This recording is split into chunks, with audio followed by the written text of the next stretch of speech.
I just took a huge bite of a crunchy grape, and Rob was like, "Is that a pickle?" No, Dude, man. I don't know. It's from a distance. It looked like you had little pickles in there. Little tips of pickles, man. Come on, dog. They're grapes. Not bad. Those are some big ass GMO grapes. Hey, come on now. Shout out to Monsanto. People are discovering more and more what that term means these days. No, but for real, dog, those are giant grapes. And you know what? This is incentive for everybody to watch the video version also of the podcast. No, they look giant, but they're not tiny, but they're pretty regular. Ladies and gentlemen, backstage. This is how the combos are backstage. Rob GTV, Chingo Bling.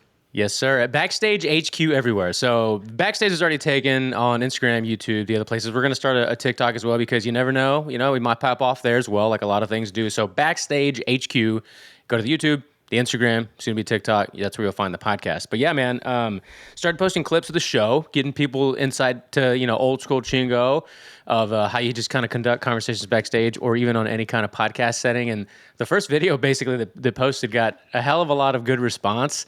Just, it's so cool, man, to see fans from like way back when. And I can resonate with all the stories, met you in the RGV, saw you, popping music or tamales out of a trunk somewhere. It's just funny comments. And you know what, bro? Thank you so much, bro. You're like an angel sent from the Lord. Because for a number of reasons. Thank you for, staying on me and launching this.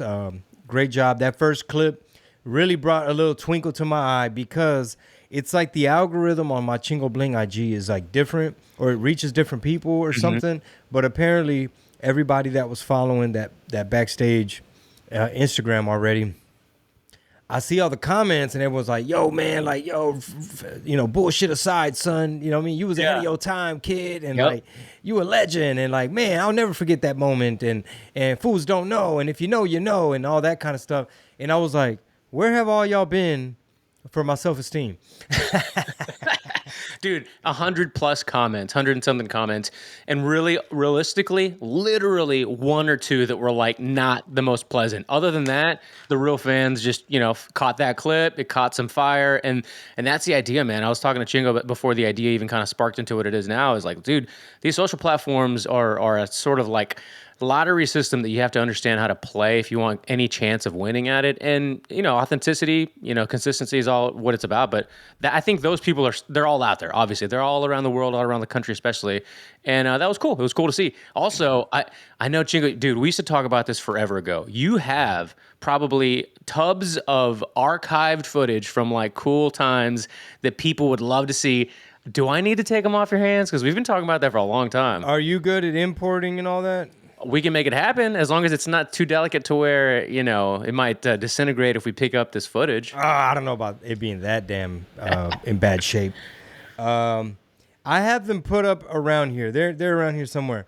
But yeah, that's a good reminder. And before we dive into all the topics and all of that, this is going to be an excellent episode. I smell like cigar right now.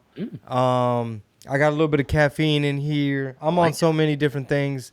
I'm on a good morning, conquering the morning, because here's what happened.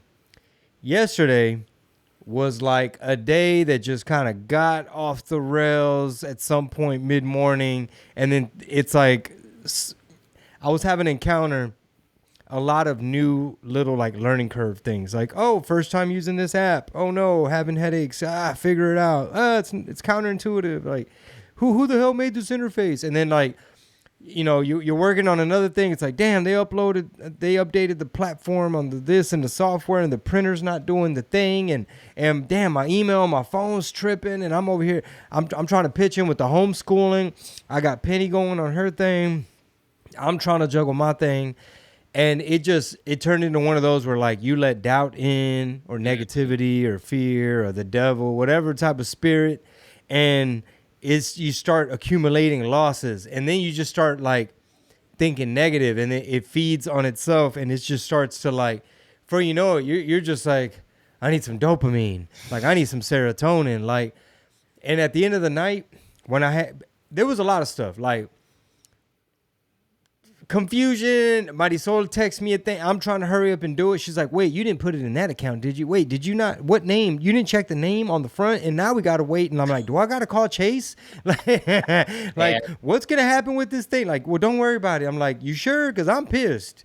You know what I mean? And it's like, I'm over here trying to homeschool. You're having me do this thing. I'm having to stop, turn around, rush. And now you're mad because I rushed it and I made a mistake because you see me doing this other thing.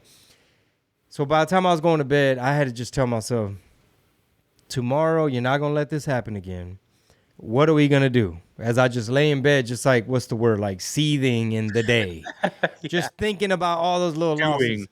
Yeah. So yeah, exactly. So I started thinking, all right, tomorrow you must conquer the morning. Like you got to set aside a little bit of time for you in terms of like, make sure you wake up a little bit earlier. Don't take that little melatonin product because it just threw you off to where you couldn't get up as early as you would like. Do your morning routine. Like, don't just cut your Bible reading short because that's all part of what happened yesterday. It's like you didn't really get that full workout in because, you know, I had my kettlebells next to my coffee, next to the Bible. That's all part of like the morning routine. So it's like everything kind of got cut short. And, you know, you're taking Sonny to daycare and all this stuff. So I said, all right, today we're going to conquer the morning. And that's what we did. Woke up a little bit earlier, you know, actually got into the Bible. Like, okay, where were we? All right, oh, this is a good part. And then my wife gets up. Well, she was up before me. She went to a spin. She gets back. Okay, let's do our little Bible study thing together. Okay, boom. Wow, let's discuss it. And like I never thought, bro, it's such a like, old person thing to say, but like I never thought I'd be like, man, I'm looking forward to, you know, that morning time again, like, man. And I wanted to mention to you also because I was like, oh, this is the kind of stuff that Rob will be interested in because there's like that historical context of the Pharisees and the Sadducees harassing Jesus. It was like the government establishment. It was like the rabbis, the religious leaders of the time, not so much the tax collectors, but like government people saying like, just staying on Jesus. Like he was just almost like a rebel where they're just like, hey bro, how you feel about sending Caesar his cut? You know what I mean? What's up with the tax thing? And then he'd hit him. He had a little clap back, you know, call them out. But anyway, today's a good day. I found this little cigar shop by my house. Okay. I had never gone in, but I always knew where it was, right?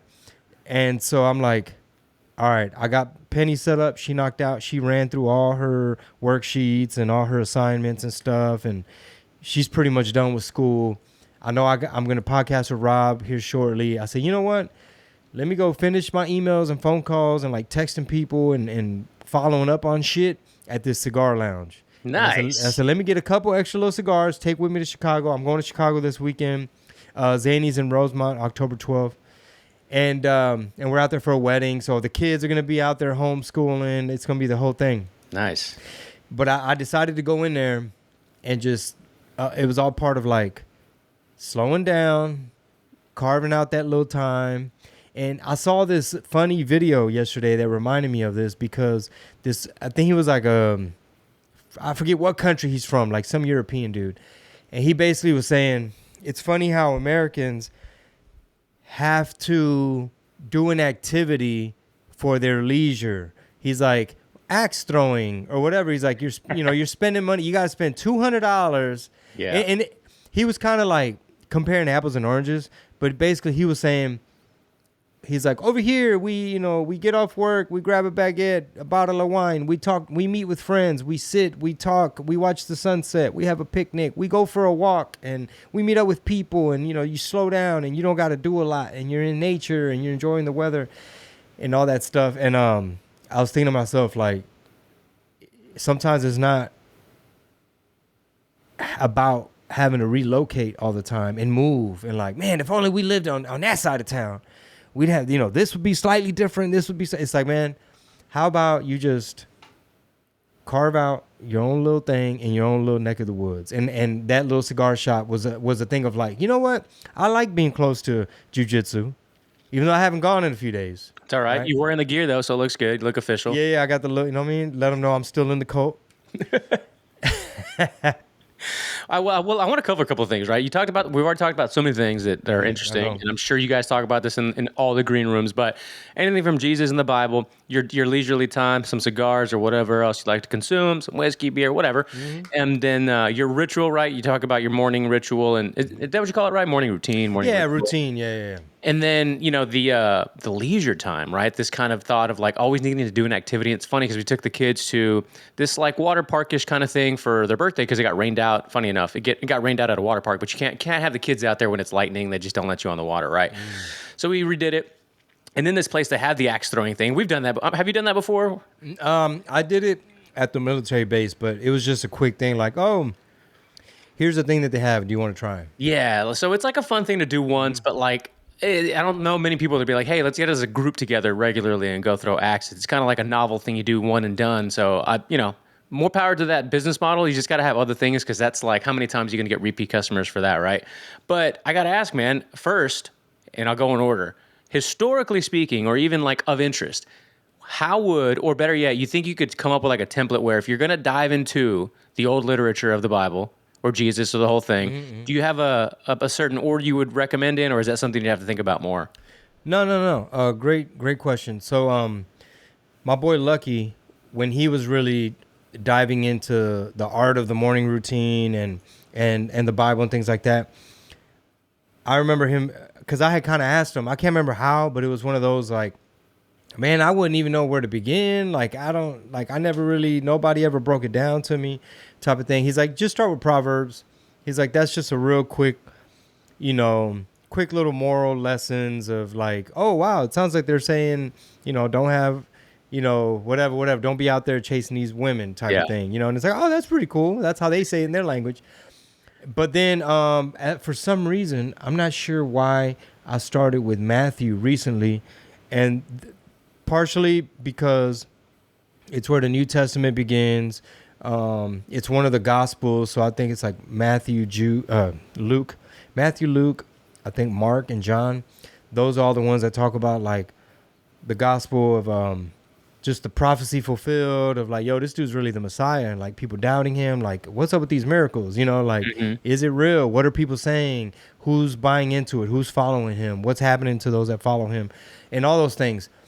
So I can't remember exactly why I started recently with Matthew. Maybe because one of the sermons at church, maybe they referenced it.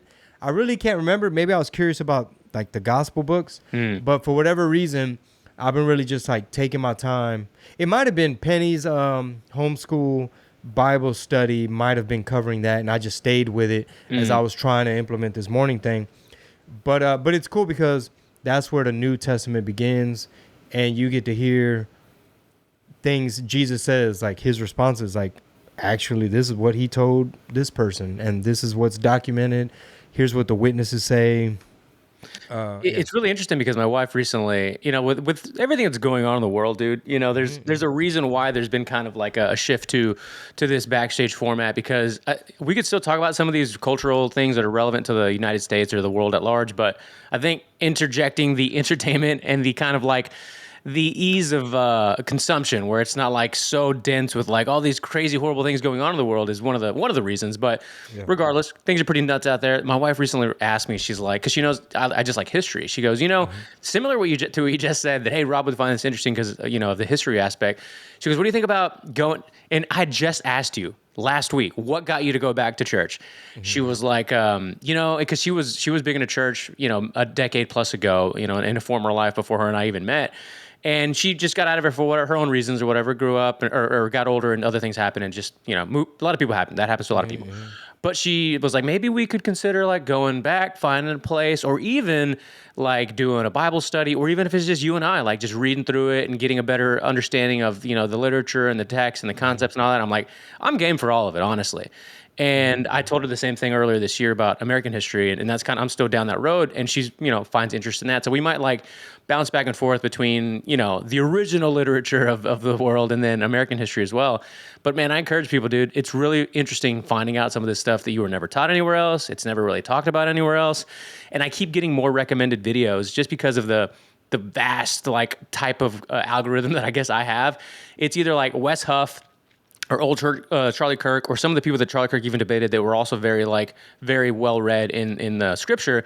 And it's just really interesting stuff, man. Like even like most recently, literally last night, it was a video about, I don't know how, maybe you know this, how recent it is that there were reports of how quickly it was reported that, he had arisen from the dead kind of thing. Like people thought that it was a long time, but really it was like within a 30-day or a few week span that it was actually confirmed, documented. So it wasn't like, a lot of people will say that with like, oh, it took hundreds of years or thousands of years before it was actually confirmed that he had risen from the dead. It was like, no, it was actually pretty quick that you can confirm, so on and so forth. So stuff like that, just really interesting, right? Like it's just really cool to know. Yeah, and to tie it back to like American history, it might be interesting to try to tie those dots together. Like, for example, what was it about the beliefs of our founding fathers that shaped the Constitution and the Bill of Rights and just like the freedoms and things that we have? For example, like, is freedom of speech a Christian type of value? Like, is that biblical? I don't know. I'm just throwing a question out there. But consider how much different America would be if our founding fathers were from, Jordan or Right. like Egypt. Right. It was the Egyptians that came as settlers, and there was no government here, like Wild Wild West, like no nothing. And they're like, we're going to be free from, I don't know, Great Britain or whatever, right? Right. It's kind of a bad example, but I feel like that's a perfect way to connect it all together. You know what I mean? Because what religion were these gentlemen? What were they escaping from? And there's just so many parallels. That's one of the things Marisol and I were discussing. I can't remember exactly how, but we were just saying, like, there's nothing new under the sun. There's so many parallels, and things just kind of like overlap. History rhymes. Mm-hmm. History kind of repeats. And like, as I'm reading Matthew and seeing the Pharisees and the Sadducees like harass Jesus about some tax money, you know what I mean? Like questioning like just this whole authority thing and how he was like bucking the system and like a rebel. And it's pretty fascinating, man. So yeah, and it all really does tie back to it, honestly, because, the majority of the founding fathers, I would say all with the exception of one, were very like devout religious people, I think mostly Catholic at the time. And it all ties together, right? Like that's why it's written, that basically the United States or the Constitution, it's for what is it? What's the phrase? A moral and just people or something like that, or religious and moral people or whatever. And you can find plenty of contextual text and writings that go back to that. Like the reason it would work and should work and does work is because you do need that religious framework, which people hate to hear these days. But it is what it is, and the more you get away from it, the more chaos. But I would even add to what you just said. Not so much religious framework, but like Christian, Western. Yes, specifically. Yes. It's not like I'm saying we need to run it the white man's way. Right. I know that's how some of y'all heard it, but like, bro, some of these things that like other religions. I mean, I know you can't just throw all of Islam all together in one bucket or all of Judaism or anything like that. But it's like, hey fam, we can't have a whole bunch of Zoran. Exactly. Like, hold on, bro. Like Minneapolis, y'all going a little bit too crazy. Dearborn, y'all need to pump the brakes, putting Arabic all on the, Bro. you know what I mean? Like, do we all need to be hearing the call to prayer type shit? Because when I was touring the Middle East, I was in their world. I was in their culture, whether it was Djibouti, Africa, or it was Qatar or any of them places, Kuwait, to where it's like, okay, I know this is Muslim country for the most part. And I know that in Djibouti, I'm going to hear the call to prayer because it's its own little world, Djibouti, Africa. You know what I mean? Like they literally had some kind of deal set up with the I don't know, like the military bases or something, to where there's this drug that they're on, the locals in Djibouti, and I think it was called like khat. Like I don't know how to spell it, but it's some type of herb or something, and this is in Djibouti, Africa. Something, I don't know if they like smoke it, drink it, and supposedly like some people get really hooked on it. But anyway, they would allow the shipment in every Thursday, and it would turn into an open air drug market. And I did a joke about it when I was on stage in Djibouti, where I was like, we can't even get off base on Thursdays, like referencing local shit so that the soldiers could be like, bro, this dude only been here 2-3 days. He's already like roasting the whole situation.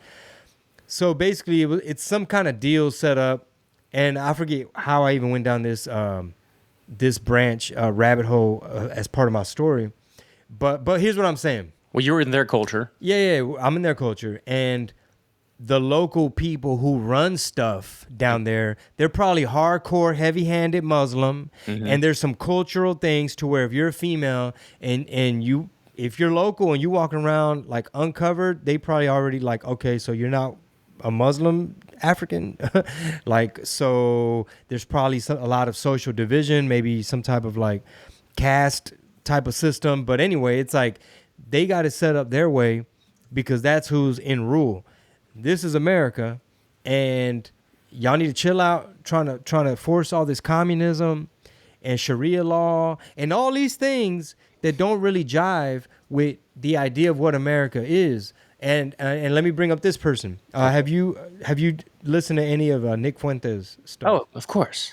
Okay, I didn't know because I know he might be like the third rail for some people, or might be like, "Whoa, isn't that guy? Doesn't he say the N-word?"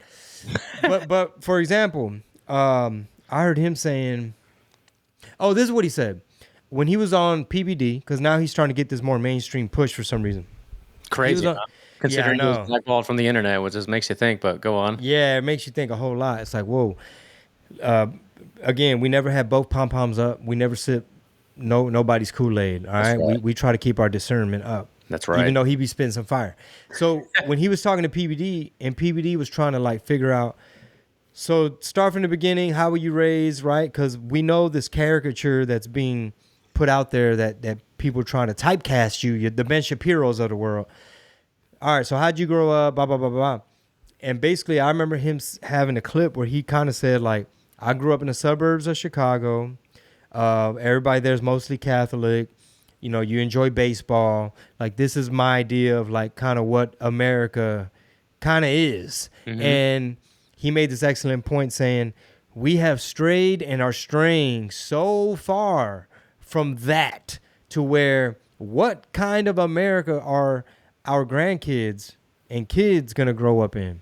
Like, and just me as a father, like the amount of tools and discernment of trying to figure out what does the future hold and what kind of stuff I need to educate my kids about so that they can peep game. You see what I'm saying? Like, are things going communist? Like, do we need to impeach judges the way they did in El Salvador? What's the trajectory of all this federal government National Guard in our cities? You know what I mean? What's up with Palantir? What's up with privacy? You know, what kind of world are y'all going to live in? And what does America hold for Christians? Like, what's up with these two little parties that keep kind of just doing damn near the same shit? Mm-hmm. True. Unfortunately, what people don't like to hear is that, like, certain parts of the world should be what they are. And what I mean by that is, for example, I think Japan's kind of getting a lot of this right now with the first to be, I think, female prime minister, if I'm not mistaken. She's running, right? I don't think she's won yet. I'm not completely caught up on it, but she's the most, I think, conservative-leaning prime minister or public, or rather governmental kind of, person, I guess, in history. And she's the type that's literally saying things like the emperor should not be a woman, like these kind of things that are very like conservative leaning. Hear me out, everybody listening. And the reason it's interesting is because Japan has to be Japan, okay? Despite what the rest of the world, especially the West, might say. Just like America got to be America, but my point. That's my point. I was literally going to circle back around to that because you have to look at different parts of the world, and whatever that they export to the rest of the world, it is what they export, okay? In America, we export freedom, we export supposedly culture at one point, entertainment, things like that. The blue jeans, going back to those conversations, and you can't rock and roll. You can't have, and there's no other way to put it, man, but like the diversity and melting pot aspect of what was once cool and the upcoming, up and coming of America isn't necessarily what the future is going to look like for America. And otherwise, you don't have American culture or values anymore. Yeah, because I think a big part of that was like this push for multiculturalism. And look, I'm a That's what I was looking brown. for. Yeah, I'm a brown person speaking on this, right? So Yeah, same. it might look and sound crazy to some of y'all, but I'm an American, Yeah. and the whole point of why my parents even came here, I mean, a big part of it is to, bless me with the opportunity to grow up in a place and be a part of something that's like, great. Yeah. you Yeah. know, and unfortunately we've been bamboozled with this idea of like almost like conflating things by, especially somebody who was like indoctrinated in school, and I'm from a big blue city, big sprawling urban urban jungle, most diverse city in America and all this, and a lot of that's cool. However, you start to go overboard, and next thing you know, it's like, hold up, bro, what's going on with this H-1B visa situation? Because I was on stage in Addison, Texas, and I can't remember. I was like, man, I said something about, man, it's booming out here. Like a lot of people moving out here or something. And one dude was like, he started like pointing at his forehead. I was like, what are you doing? He's like, red dot, red dot. And I'm like, what's happening? I think I even threw it up on Instagram. Because I was like, what are you, sir? I was like, I can't tell if you're from New Delhi or Michoacan. And I started roasting the guy. But he basically was saying, like, there's like hella neighborhoods, all the Patels, Cash and them. What's the other guy that ran for president? Oh my God, why are we escaping his name? Yeah, Vivek. Vivek The Ramaswamy. boy that Yeah. scammed people off the stock market with some drug or something or other. But they need to put tariffs on them goddamn call centers. Dude, it's getting out of hand. It's getting out of control. If I get one more extra spam call on my phone, I'm gonna lose my mind. Like I no joke, half a dozen to a dozen on a daily basis, bro. I got a few earlier, and I'm like, what the fuck is this about, bro? Yeah. Who is calling me? I'm over there best thing trying about- to enjoy my cigar. You can't even do that, right? How are you gonna enjoy your peaceful morning if you're getting these constant, call center Bombarded. calls? Yeah, exactly. No, the new Apple update. I don't know if you've updated your phone or got a new one. It does a really good job of filtering out those calls. Just saying, like iOS, whatever it is, 26. I feel like I'm we're due. doing. I just updated yeah. mine like 2 days ago. Yeah, I'm due. I got to make some time to go up there and have my wife go with me and make sure I don't like, why'd you sign that's the wrong thing? And whoa, But the wrong. or I'm having to ask the her, wrong hey, hard drive. they're saying something about like a 2-year thing where if Pete, I told you, go Do I up get the there. protection plan or no All protection? you gotta say is, it's like, hey, the Honda inspection sticker. I think I did it right. Go check the mail. Did it not arrive? Are you sure you paid for it? I did. I have a screenshot. Anyway, that's my life. Dude, the opposite of like you and I when it comes to those automotive things. It's so funny. Like the other day, like it's funny because not the last time, but recently when we hung out with Mighty Soul, I don't know why I remember her saying something about the car, and like she's just so big on like these little nuances of like the car feels a certain way, the car does a certain thing, and she's like, Chingo doesn't realize it. He's just bumping his music, has no idea what it feels like or sounds like. I kind of like choose my battles. I need to write down that idea. Because it's her being like the family mechanic. Yeah. Is Dude, that's such a good idea. Write it down. Don't try to rush the conversation. Yeah. So basically, her dad didn't have any sons. Marisol is the oldest. So he always made sure that, look, if you're single, you're a female, you're on your own, you drive cars now. Same thing I'm going to teach Mickey. She about to get her license. Oh, right. Yeah. I literally had a little tear come to my eye.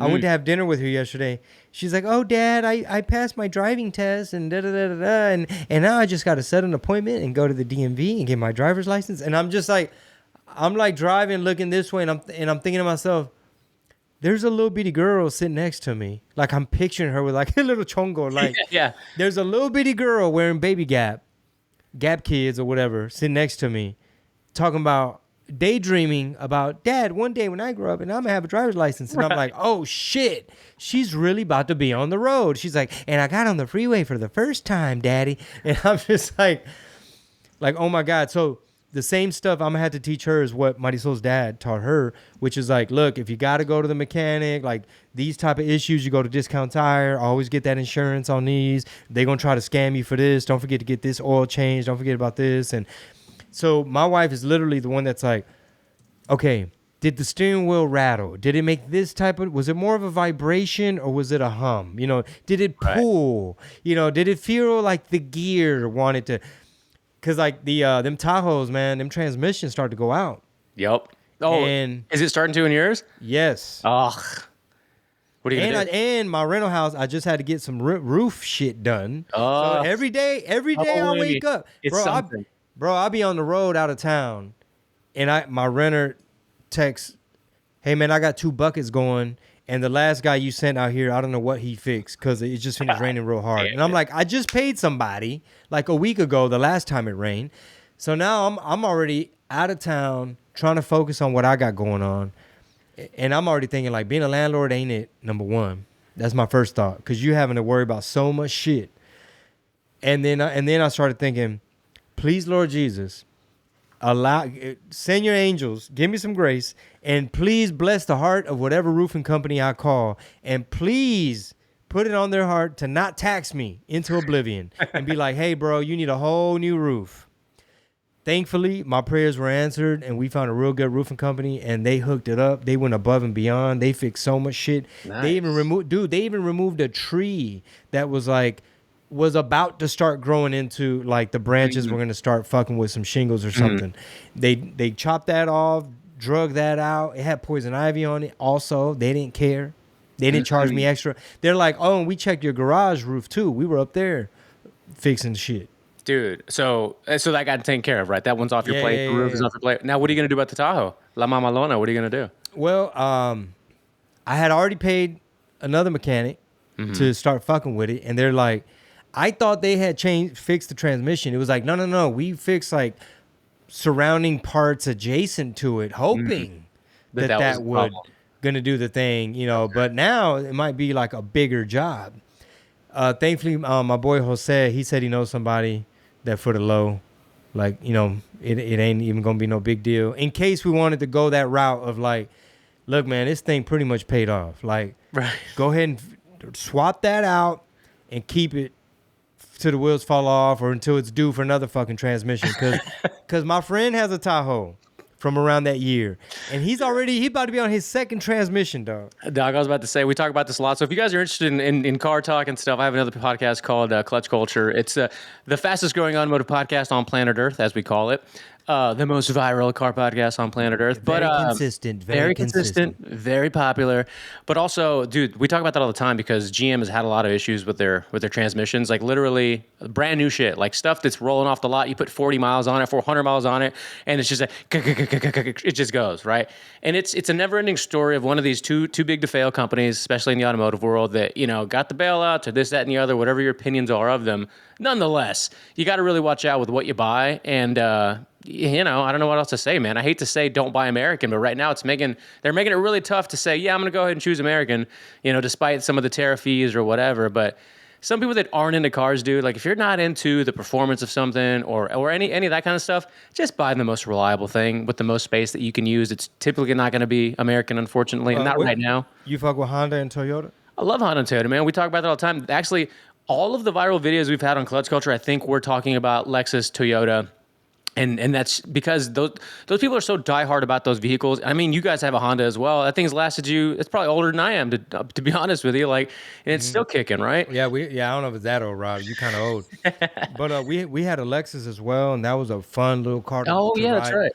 Yeah, didn't give us any problems. It was sporty. It was just too small. Well, in hindsight, yes, it kind of was. But the whole reason for upgrading was like, oh, you got 3 kids now, and it might be a little tricky with like the car seat and the booster and then your teenager. And I'm like, bro, they all fit. Yeah. Like they all could have fit. They all could have fit. Considering what we grew up in, little Escorts, little tiny fucking piece of shit cars usually that just like didn't have a seatbelt for some of us, and you just made it work. Yeah, man. So funny thing is when I was out there performing for the military in Korea and Japan, I was paying attention to other cars, bro. Like some of those vans and all those different vehicles, like some of like even Nissans. I was like, what is that? Like stuff that they don't offer, certain models that they don't offer.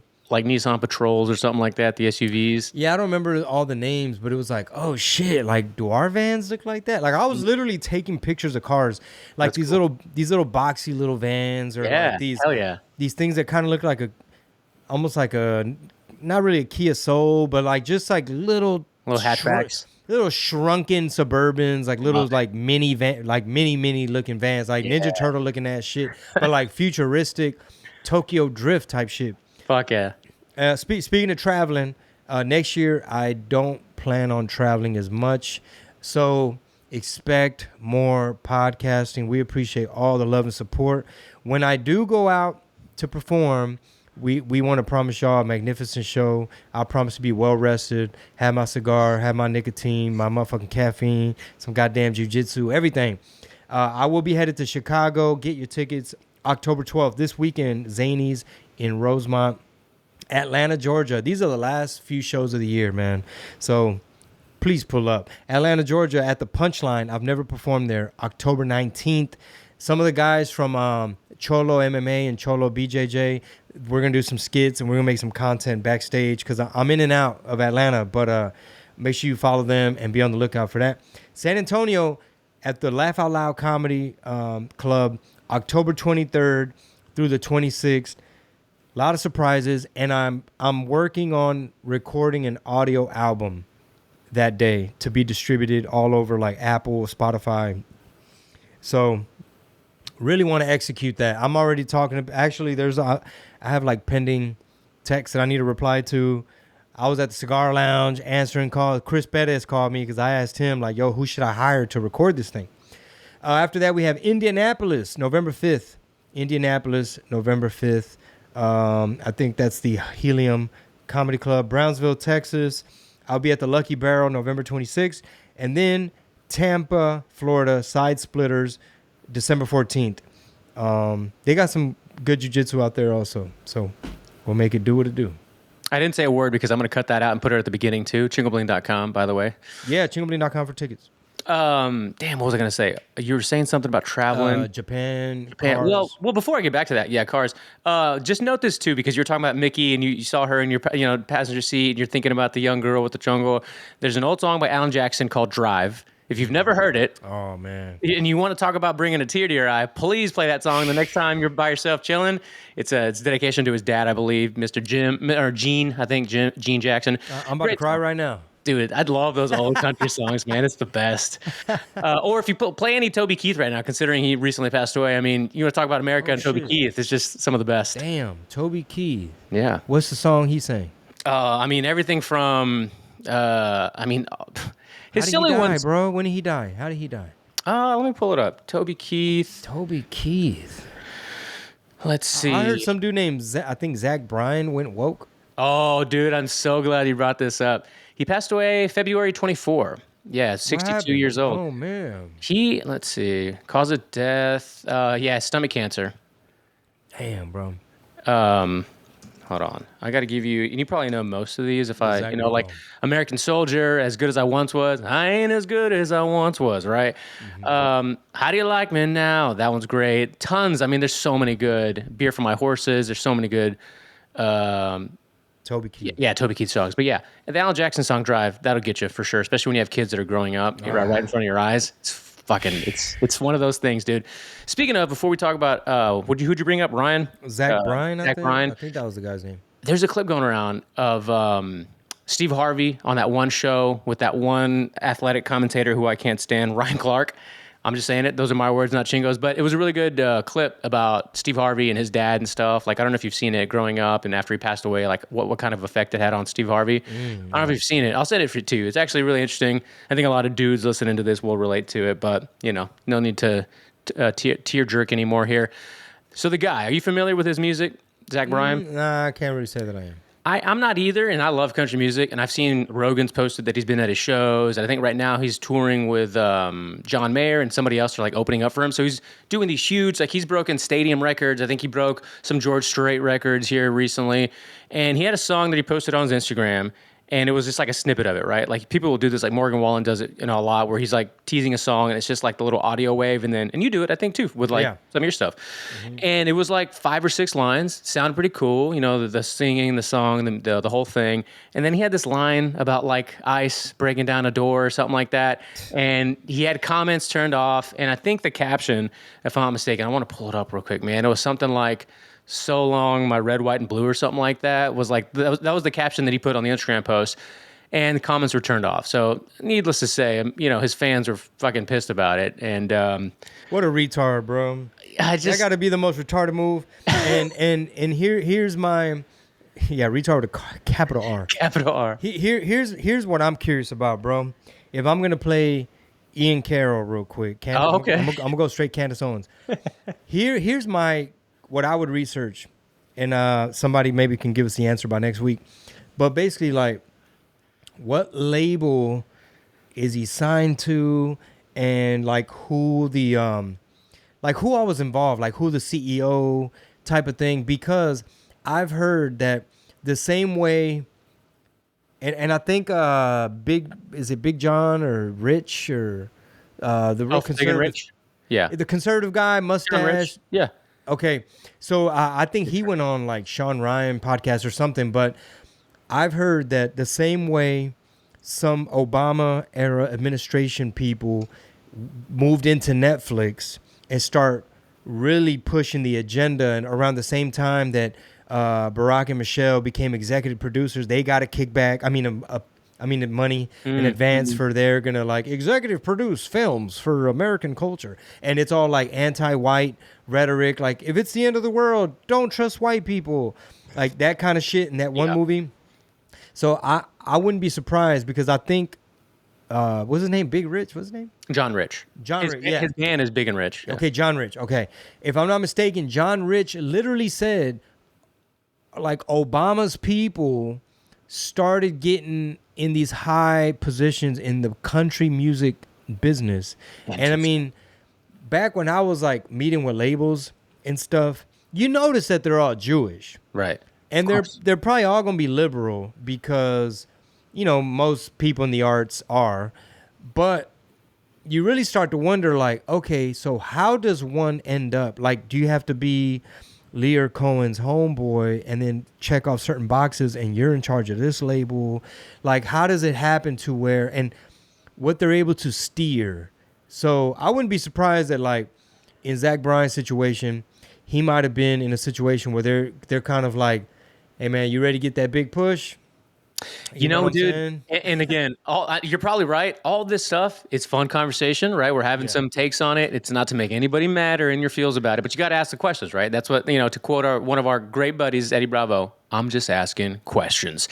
So the caption on that video, or on the Instagram post, was the fading of the red, white, and blue. That's it. Nothing else. Comments are turned off, obviously. So it's all you can do is share it and heart it. And, the guy was, he was in the military. He was born on a base, if I'm not mistaken. He was born on a base in Japan. And his parents moved to Oklahoma when he was a teenager. And then he joined, I think, the Air Force, I want to say, and then was honorably discharged, I'm pretty sure, like in, I don't know, 20 something or prior to 2020 maybe, to pursue music. And then this guy explodes, which again makes you think, but hey, maybe he is really talented. So maybe it really is just like the dude just caught fire and he's off to the races. But I don't know. So there's that. And then the other aspect of it is, if we're going to talk about this, I got to ask you about Bad Bunny and the Super Bowl. Because we all know Jay-Z and his creative department, whatever you want to call it, runs that whole show, that whole production, and has a contract with the NFL that I think started prior to the Summer of Love and extends to either 26, 7, or 9, something like that. So it's for a couple more years. He's already done a couple of shows himself. When you said that, it made me think, do we want are we shooting for a Zach Bryan kind of future Super Bowl show? And this is how you kind of start working your way there. And then 2, it kind of makes you just want to put them together. That's kind of all I got on that. Yeah. No, I feel like you're connecting the same dots I'm trying to connect, which is, what exactly is this role that Jay-Z fills? And why is Jay-Z the guy that somehow is the kingmaker? And why? Like, why? Is it because he partnered up with Live Nation and he's got Rock Nation? So he's like this big agent who he's the only guy that can say, you know what, we're going to have Kendrick Lamar or Rihanna.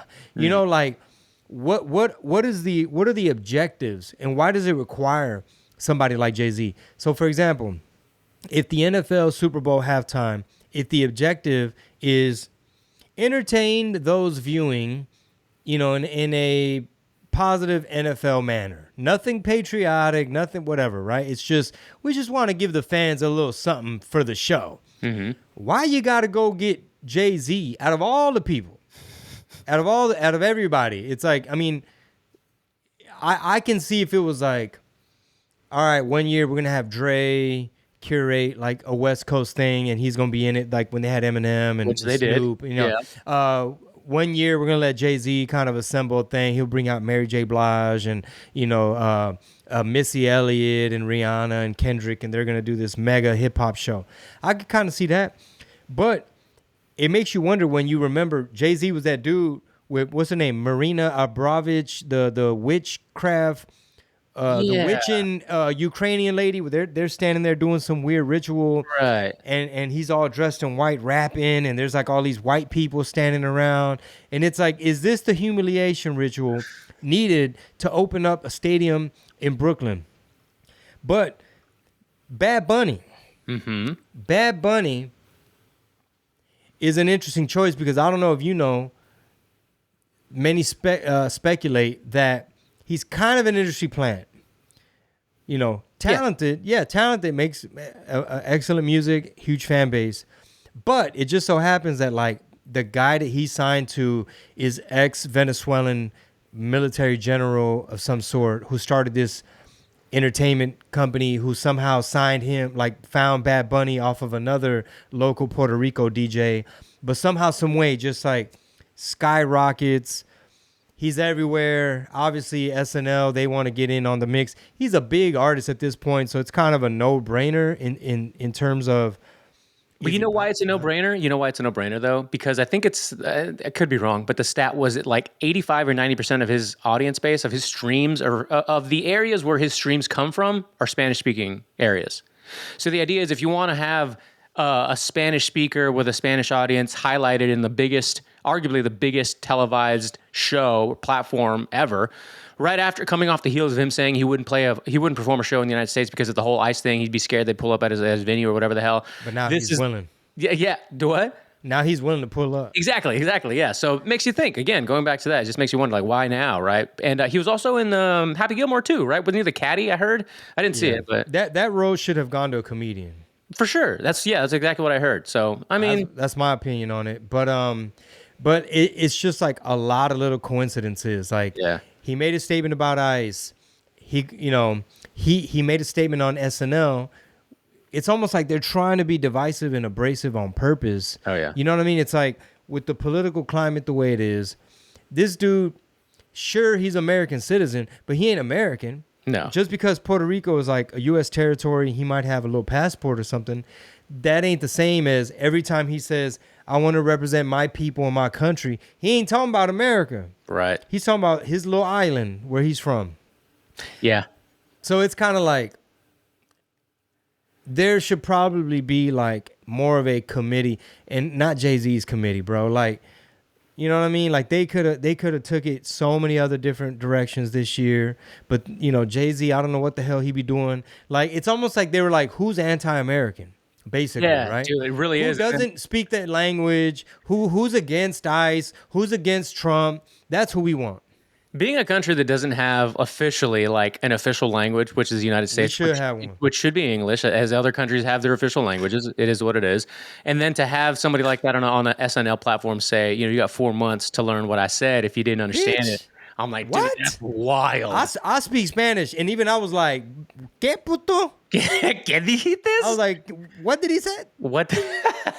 I was like, bitch, you got a lot of motherfucking nerve, bro. Like, I get it. Oh, well, it's because, you know, it's America's melting pot, diversity, multicultural, and everybody. There's a lot of Latinos, and Latinos make America great, and there's a lot of hardworking people. We're not all criminals. Okay, cool.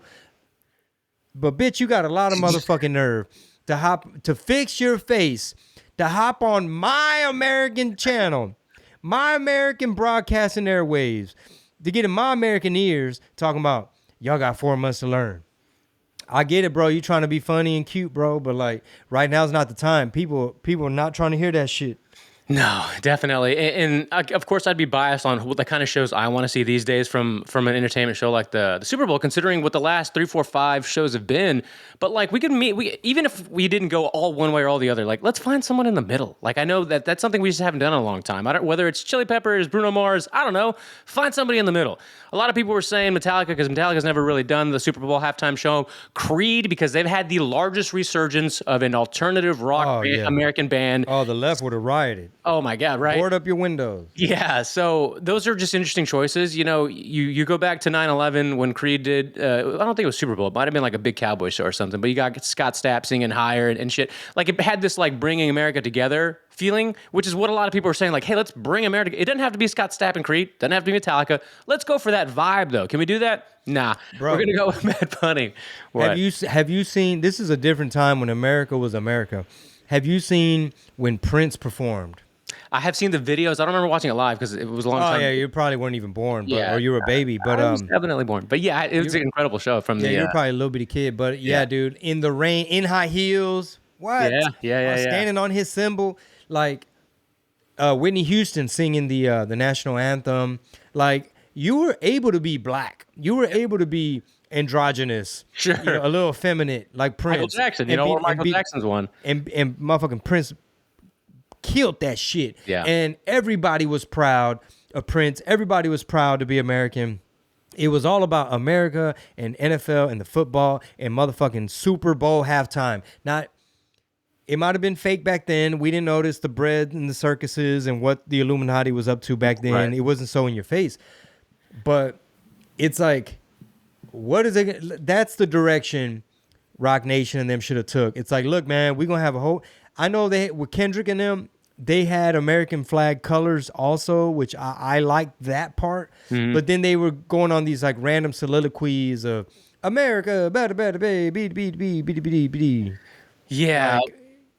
Are you really going to do it? You know, I'm not too caught up on the T Swift stuff either, but I think she just dropped some new music, and you know the whole thing with her and Travis Kelce, and that's another angle of the NFL and entertainment. And I think I don't know her current catalog of music, but it's pointing towards a direction of like marriage and kids, I think. And now that's got the other side kind of up in arms, because that's kind of a snap of a finger radical shift from just maybe 2 years ago when she released, you know, whatever it was, Paper Doll or Paper Rings or whatever that one was. And, you know, or the one where it's like, you know, something about the man, right? Like she's dressed up as a man, but like the women don't get the roles or the opportunities that the men do. Catchy tune, catchy music. But now you go over here and you got to keep in mind, she's not that far off from 40. Like how much longer are you going to be the industry darling who's Taylor Swift and has all these young Swifties when you're, you know, married with kids?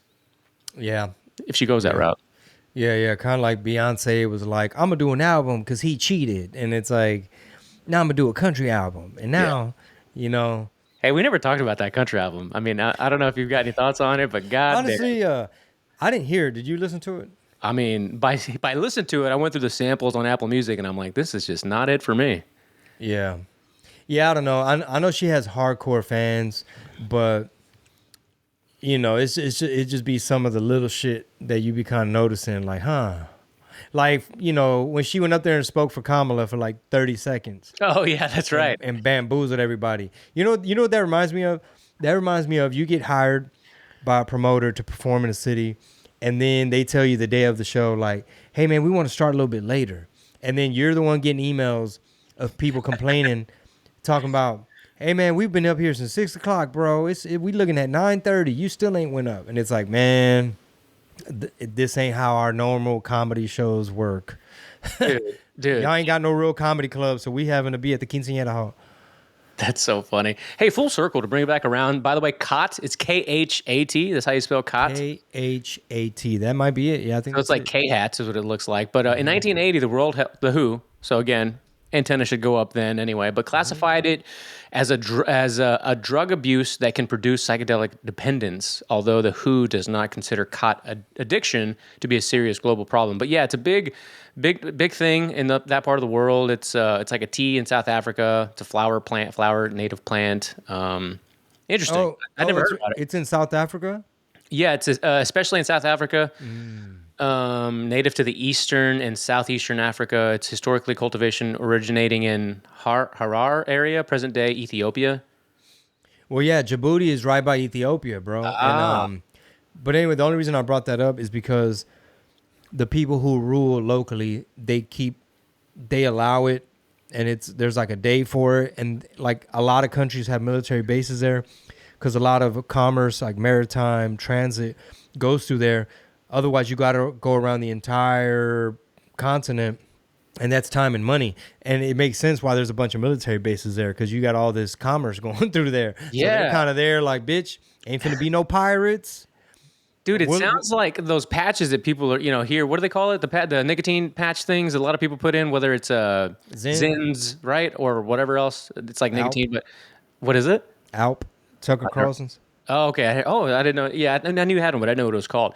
But yeah, basically, you just put it in. It's a stimulant. You chew on it and kind of gives you like a buzz, I guess. But yeah, all right, sounds cool. I'll fuck with it. Yeah, right.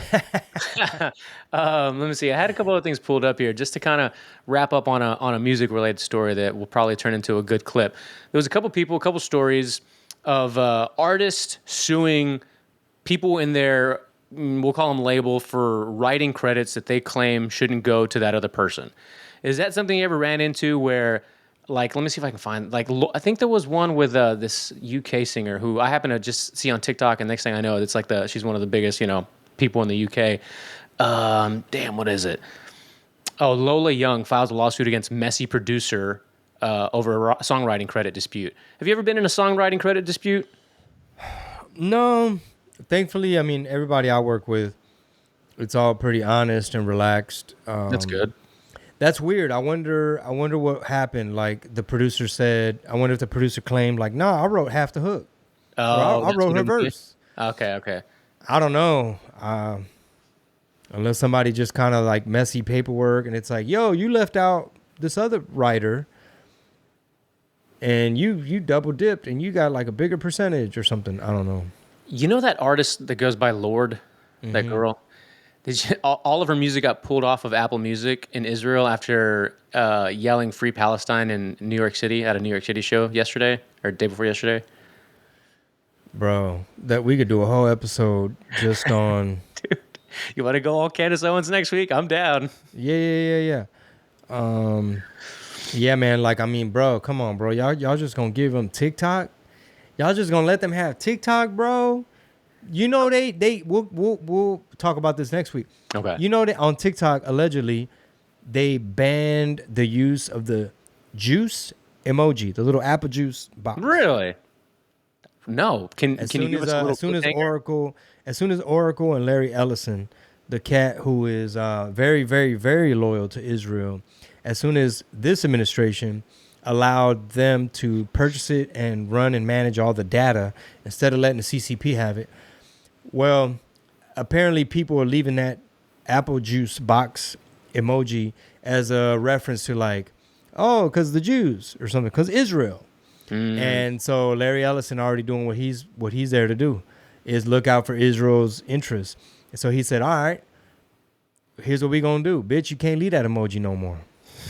And people are like, it's so overhanded symbolically because it's kind of like, bro, you're never gonna beat the allegations. We're literally sitting here on this app roasting y'all about how y'all control every goddamn thing, and y'all have so much fucking influence, and y'all meddle in every goddamn thing, and y'all are attacking our free speech. And here y'all go, week one of owning TikTok.